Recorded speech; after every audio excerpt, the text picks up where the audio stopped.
probably just smelling weed on my, third floor of Patterson my freshman year every weekend.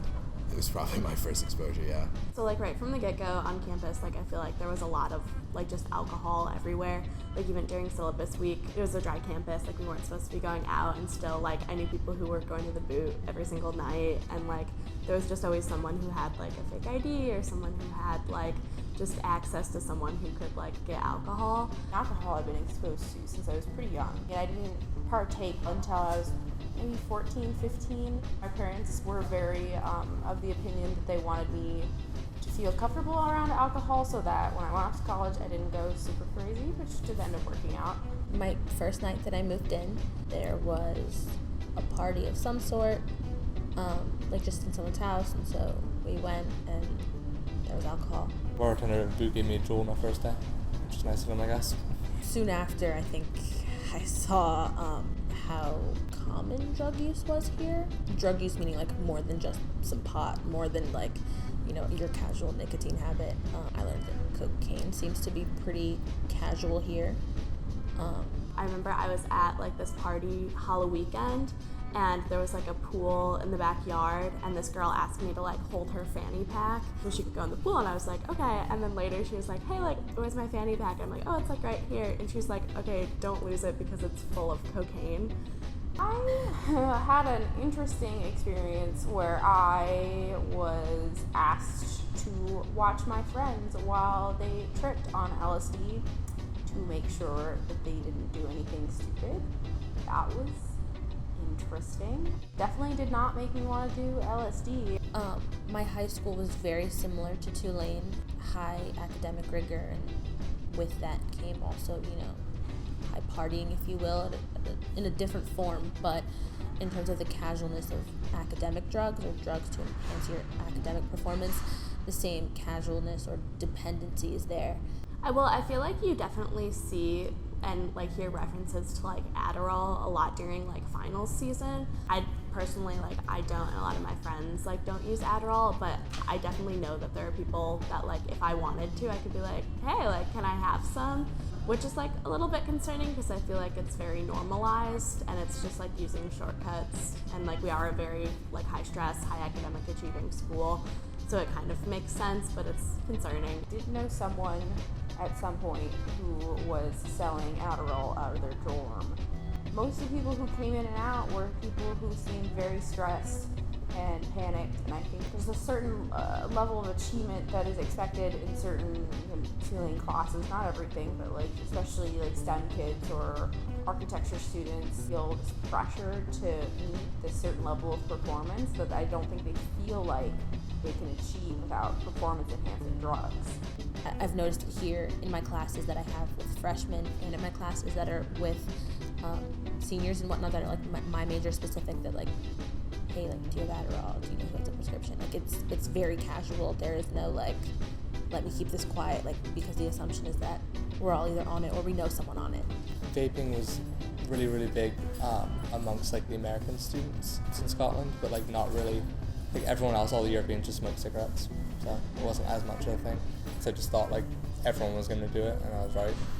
So a lot of people vaped and like juuled my senior year of high school. I feel like I kind of come from like a more affluent suburb, so people just kind of had money to like throw at like carts and stuff like that. I definitely saw it a lot like my senior year. Like I knew people who did it at parties, I knew people who did it like in the bathroom in between class, like just for fun. But it was definitely like a certain minority of people. Like it was like just a few people, like everyone had a friend, but it wasn't everyone. And then I got here and I felt like everyone was dueling my freshman year. Like, and it wasn't just like at parties, and it wasn't just like outside, it was like between classes. Like there's always like that one Barstool video of people like dueling in class. Vaping was something I was aware of that was becoming a thing, but I don't think I saw it as close to me until sophomore year, when it seemed like it was becoming more and more popular. I think I really noticed it when I came back. I noticed it a bit my sophomore year, like the spring semester, but definitely when I came back from abroad in the spring last year, I definitely noticed there was a lot more vaping and Juul pens and stuff like that than like when I'd been here before.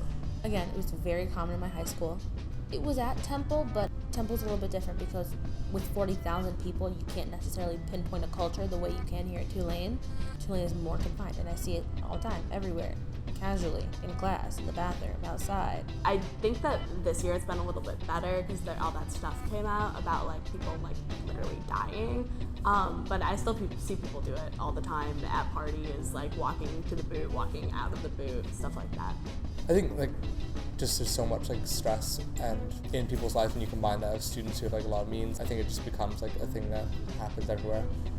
I don't think it's like abnormal here. So it wasn't shocking to me in that sense. It was just something that seemed to pop up and be everywhere really fast. And obviously when Juul hit the market, I mean, Tulane totally changed. I mean, I think at least a third of the student population, if not more, has a Juul. I don't know, I guess for me, I just see it as, okay, it's the thing that people are doing now. And I feel like seeing all the news now about vaping, causing deaths and stuff like that. So it's been a bit more of, I'm curious like how people are reacting to that and maybe if the usage is going to change. But I guess I've just seen it as a trend that's picked up recently and that I guess might just also drop down as people, maybe find other things that they enjoy doing better. We're all smart kids, we all got into Tulane. So we all know that cocaine's addictive. Yet students are like, I'll just try it one time. Oh, just one more time. And it's never great the first time. Like, that's really what is interesting to me is that, like, same thing with cigarettes. Like, no one enjoys a cigarette their very first time smoking it. That's a practiced or a continued experience, if you will, that turns addictive. Intellectually, that knowledge is there, but whether, like, conceptually we really apply that, not we, because I don't. I think that, like, as I said more recently, there's been a lot more awareness of this, but I also think that a lot of students on this campus engage in risky behaviors because they're risky. Like, obviously there's, like, scientific and statistical evidence that, like, drinking is not good for you, but still, like, so many people do it, like, without even the thought of, like, stuff that could happen to your liver or like long-term dependency. Like, part of that is because you never think that something will happen to you. We're super aware of it. Like, you don't start consuming nicotine unless you know that like there's possibility you could get addicted. I think people just like don't care, honestly. Like, I think people are like, like it's good, like I can still get good grades and I can still like do all this stuff and like, I don't know, have a little nicotine, like it's fine. The greater the benefit, right? I mean, like the more a drug allows you to escape, the more of a reason there is to do it. Like, I don't consider myself someone with too much to escape, hence why I don't do a whole lot of nothing. If alcohol isn't cutting it for you anymore, then maybe you're gonna look for something that's like more than just a buzz, more than just drunk, and then you're gonna try cocaine. And we all have something that like we want to feel or don't feel. I've seen two people change in terms of their confidence in their ability to make good decisions. I think at some point people are become so accustomed to drinking heavily that they just give up on making good decisions and they start to feel less bad when bad things happen as a result of their drunken behavior because it's become so normalized to them and to the people around them that they feel less responsibility, and I think that's really disappointing. Like maybe a few people, not too many. I think maybe spend more money than they should, like odds or something like that. And I don't think I know anyone who's had it to the effect where it's like especially debilitating on like their life and their behavior and stuff like that. But I do think I know people who's had it to the effect where it's like if you cut this off, you probably would have a little more money. You probably maybe do a little more fun things, but nothing to the level of I'm worried we need to stage an intervention right now. I have like a few friends who like definitely like drink a lot and like go out a lot, but I would say like I'm fortunate that like in my immediate friend group there's no one who's going out 7 days a week and there's no one who like can't do sober fun activities too, because I definitely think there are people on this campus who like are always at happy hour or like are always like showing up to class hungover, like even on Mondays and Tuesdays. In my life, yes. And obviously I've known people that have like died from drugs or whatever. Here, not so much. At least like the people I know, like in my frat and wherever, my social circles, like they're very like well supported. Unfortunate. When dependency is brought into drug use and it's no longer like just a fun social thing. I can't really say that it's changing anyone's life for the better. That, like, I don't think any form of dependency changes someone's life for the better. It's hard to watch when you're close to that person, when you're invested in that person's success or their life, when you've been a part of that life for so long also.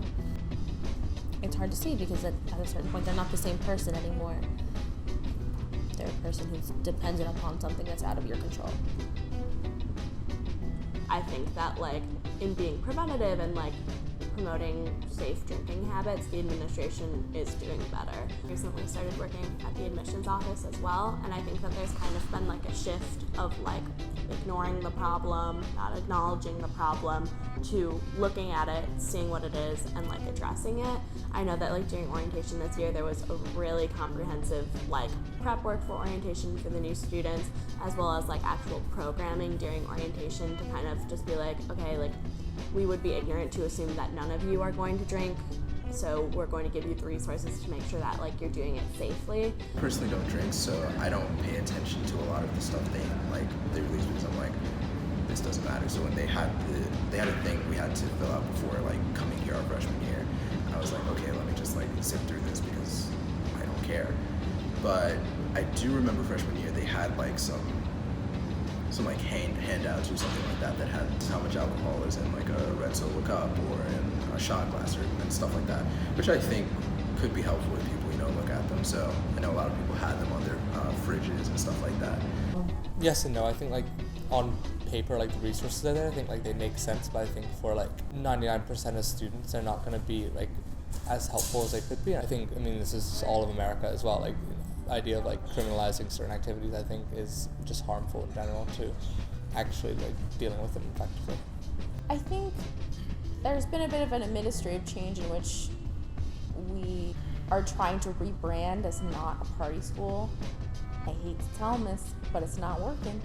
You can tell them we're something else, but the students, we're #1 party school on Princeton Review, U.S. World and Colleges, so I don't think we're going to escape the party school label. That's just who we are.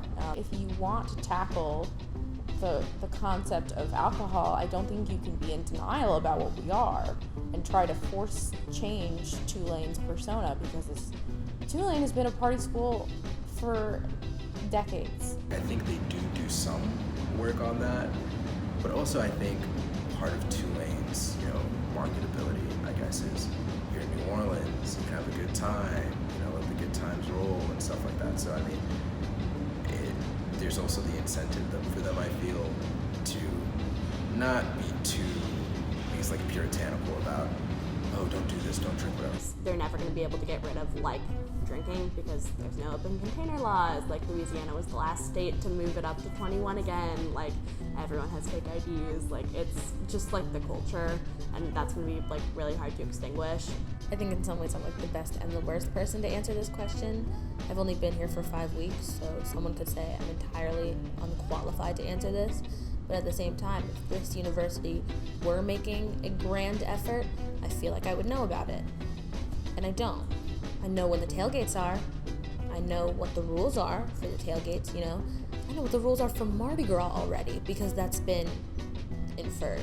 I just learned that you weren't technically allowed to juul on this campus. That was not made public. That doesn't appear to be a priority of the university, if you ask me. Pace yourself.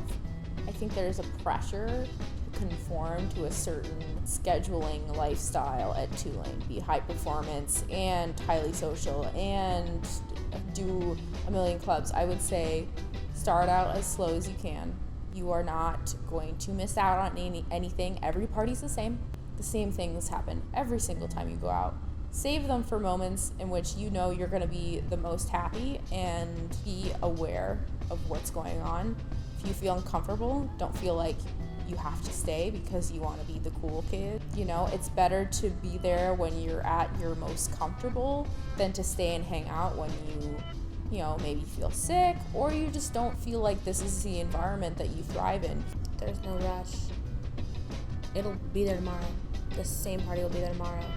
And the day after that. And the day after that. Like, the same people, the same song, the same music. And it's really easy for this Saturday night to feel like the night, the world, the everything, like the end all be all, but like it's not. You can take your time. You really can take your time.